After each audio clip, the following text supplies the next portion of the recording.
One, wake up! What the? It's just a dream? Come on, One.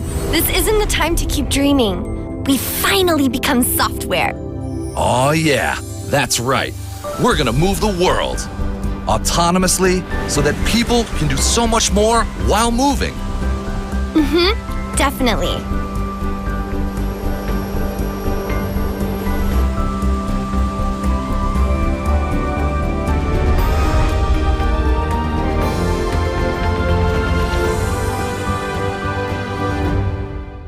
반갑습니다. 여유의 가치투자TV YBT의 여유입니다. 앞에 잠시 보신 영상에 더해 이런 각종 기사들을 보면 우리의 현대모비스는 테슬라 플러스 니콜라 플러스 애플카 플러스 구글 자율주행 이런 최고의 혁신 기업들의 종합판인 것으로 보입니다. 그런데 주가는 왜 이 모양이죠? 현대모비스 재무제표 분석 실적 차트부터 보시겠습니다. 2016년까지 꾸준히 상승하던 매출이 2017년 털썩 주저앉습니다. 왜 그렇죠? 흔히 800만 대의 저주라고 하죠. 2014년 15년 연속 800만 대의 글로벌 판매량을 자랑하던 현대차가 17년을 기점으로 700만 대 초반까지 떨어졌습니다. 중국 시장에서의 부진이 주요인인데요. 미국 시장의 경우는 반등해가고 있습니다만 중국 시장의 회복은 요원해 보입니다. 어쨌든 그런 이유로 현대차와 실적이 연동되는 모비스는 17년부터 매출과 특히 이익이 한 단계 다운그레이드된 상태가 이어져 오고 있네요. 현금 흐름 보시겠습니다. 안정적 영업현금과 16년 이후 잉여연금의 꾸준한 생산력이 돋보입니다. 2015년 현대그룹이 가장 잘 나갈 때네요. 저때 대량의 투자가 이루어졌습니다. 무슨 내용인지 다 아시죠? 이 당시 매입한 한전부지의 가치는 현재 20조 원을 훌쩍 넘을 것이라고 하네요. 성공적 투자였을까요? 그러나 저 20조 원 계산도 확실한 것은 아니니 아직 저 투자의 성공 여부는 확실하진 않습니다. 자산 구성 보시겠습니다. 거대 기업답게 지분 관련 투자 자산이 가장 큰 비중을 차지하고 있고요. 현금 흐름표에서 봤듯이 현금성 자산과 금융자산이 많은 기업입니다. 자, 이제 비율 분석을 시작으로 현대모비스 재무제표 좀 더 심도 있게 들여다보겠습니다.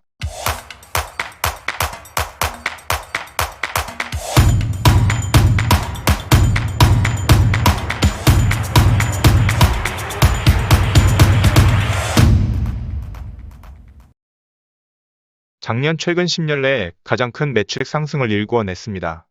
매출액 14% 증가에 영업이익 11% 증가입니다.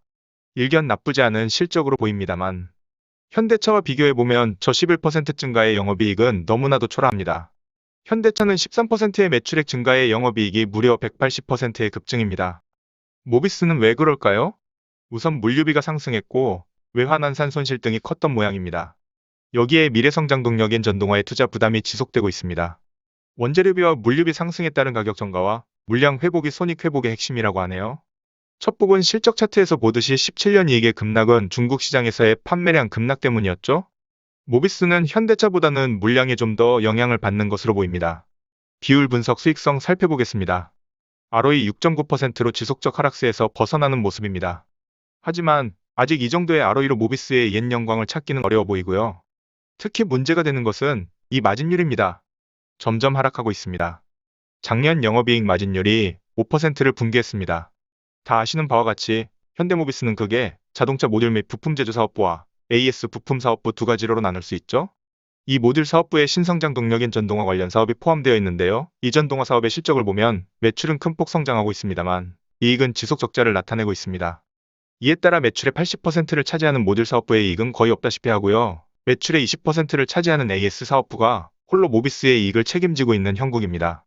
앞서 살펴본 현대모비스의 여러가지 미래성장 동력, 수소연료전지, 스마트 모빌리티, 자율주행 등 여러가지 신사업 중 그래도 실적 가시성이 가장 커 보였던 전동화 부문도 아직 투자의 과실을 취하고 있지는 못하고 있네요.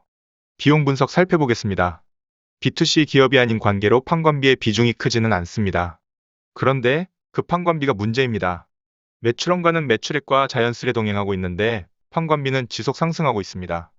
물량이 줄어들기 시작한 2017년부터는 영업이익보다 판관비가 더 커지고 있고요. 이 판관비는 매출원가와 다르게 그냥 온리 상승으로 직진입니다. 21년도의 증가세는 조금 더 가파른 것 같죠? 비용의 성격별 분류 보시겠습니다. 원재료 및 상품 매입액은 매출 증가에 따른 자연스러운 현상인데요. 물류비가 70%, 기타 비용이 100% 넘게 큰 폭 상승했습니다. 기타 비용은 외환차손의 비중이 가장 크고요. 이 두 가지 비용 폭증에 가려졌지만 지급수수료의 19% 증가도 만만치 않습니다. 영업이익의 증가폭보다 큰 인건비도 나쁘네요. 올해 1분기에 판관비도 또 증가하면서 최근 비용 통제 능력의 의문이 지속 제기되고 있는 이유입니다. 물류비 상승은 구조적인 문제는 아니라 하지만 여타 비용의 관리가 절실합니다. 비율 분석 안정성 보시겠습니다. 부채 비율 46%, 차입금 의존도 7%, 유동 비율이 2.3으로 이 기업의 안정성에는 전혀 문제가 없습니다. 손익자산 간 관계에서도 적절한 비중 유지되는 가운데 운전자본의 증감 부분에서 특이점 발견입니다. 작년 재고자산이 40% 급증으로 최근 10년간 가장 큰 증가를 보이고 있습니다. 내용 안 살펴볼 수 없겠죠. 제품도 57% 늘었고 특히 원재료와 아직 도착하지 않은 원재료인 미착품이 둘 다 63% 증가했습니다. 인플레이션에 대비해 원재료를 미리 확보해두는 것이고요. 매출도 지금 추세대로 꾸준히 상승할 것으로 보고 있다는 얘기입니다. 팔리지 않고 쌓이는 악성 재고라면 원재료의 증가는 있을 수 없겠죠. 어쨌든 이 재고자산의 증가는 긍정적인 의미가 크다 할 수 있겠습니다. 비율 분석 활동성 검토하겠습니다. 자산회전율 0.8로서 아직 썩 좋지는 않은 활동성이지만 나쁜 편도 아닙니다.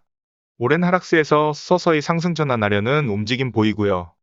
재고자산이 늘어나면서 전체 현금 회전 일수는 약간 늘어났습니다. 한 달 반의 현금 매수 기간으로 전혀 문제없는 수치입니다.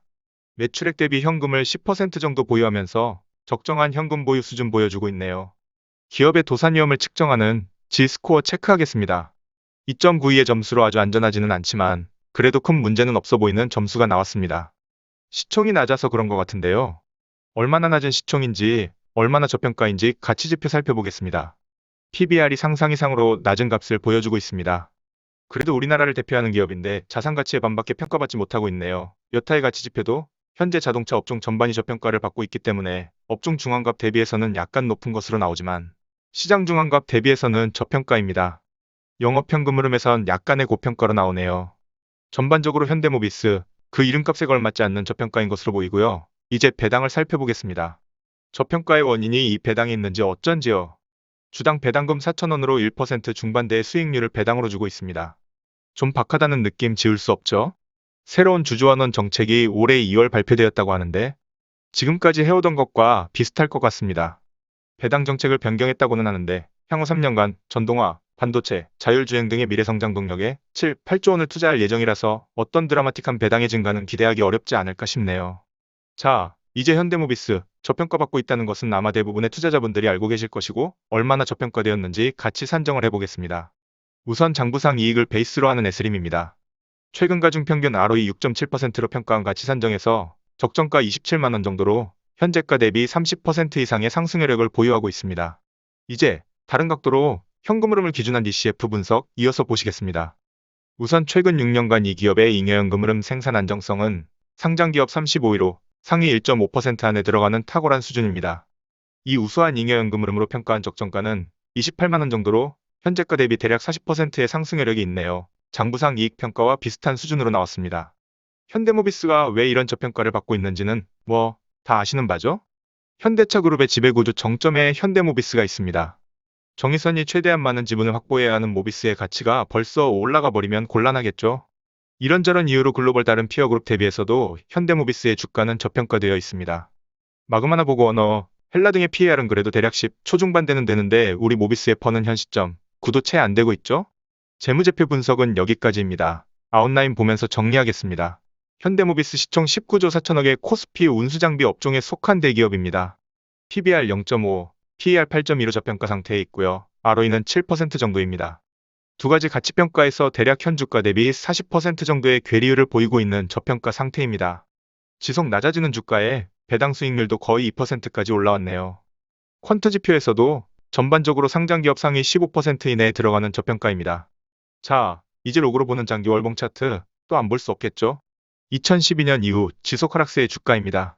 사실 지배구조 이슈 아니더라도 이익률과 마진율이 13년 이후 지속 내리막길인 것과 궤를 같이 하고 있는 주가입니다. 현대모비스, 이런 수익성의 악화와 함께 하락하는 주가이긴 하지만 그 하락이 과도할 정도로 현재 저평가인 상태인 것은 분명합니다. 매력적인 미래성장 동력을 보유하고 착실히 실행해 나가고 있다는 점도 긍정적이고요. 하지만 지배구조 이슈와 맞물려 전동화, 수소연료, 자율주행 등 스마트 모빌리티 등의 신사업에 지속적 투자가 이루어져야 하며 비록 전동화 부분의 매출 급증으로 어느 정도의 성과가 나오고 있다고는 하나 아직 가시적 이익이 나오기 위해서는 시간이 더 필요한 점, 그리고 이런 신사업 투자와 더불어 외부 요인인 물류비 등의 비용 부담이 지속되고 있다는 점 등에서 투자에 각별한 주의가 필요해 보입니다. 이상 현대모비스였습니다. 아시죠? 투자는 오직 본인만의 책임이라는 것. 그리고 여유를 가지고 시간을 내 편으로 삼을 수 있기 위해선 장밋빛 전망보다는 팩트에 근거한 투자여야 한다는 것.